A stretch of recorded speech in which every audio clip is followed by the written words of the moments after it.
海龟交易法是一套著名的系统化交易方法，最初由商品交易员 Richard Dennis 和 William Eckhart 在1983年创立，用以证明交易技巧可以通过一个简单的规则系统被教授给普通人，而不仅仅是依赖天生的交易才能。海龟交易系统并不限定于特定的商品或市场，它可以应用于股票、加密货币、期货和外汇等各种市场。现在，我们就设定一些参数，让 Stocktiny AI 帮我们生成程序，对伊利股份600887SS 进行回测计算。设定参数如下：头寸规模，使用每次加仓20%。入市信号，当市场价格高于过去20日的最高价时，视为买入信号；反之，低于20天最低价时为卖出信号。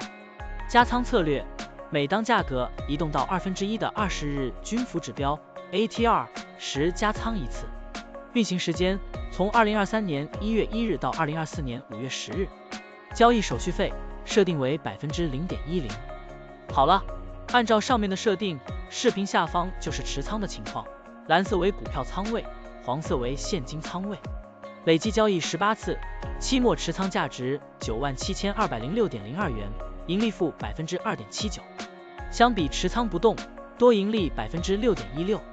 如果你希望使用更长期的信号，可以把参数修改为跟踪55天最高价突破时建仓，其他参数也按照55天周期来设置，这样就可以得到新的回测结果。累计交易4次，期末持仓价值99437.86元，盈利负 0.56%。相比持仓不动，多盈利 8.40%。股票的波动特性不一样，盈利效果就不同。参数设定不同，盈利效果也会不同。怎样找到最优的组合呢？请评论区留言，让 Stocktiny AI 来帮助你。股票调优 AI， 利用 AI 技术赋能您的股票选择与操作。本站内容不构成对任何人的投资建议，您应当基于自己的独立判断做出决策。扫描二维码获取文字稿，欢迎点赞、评论、转发。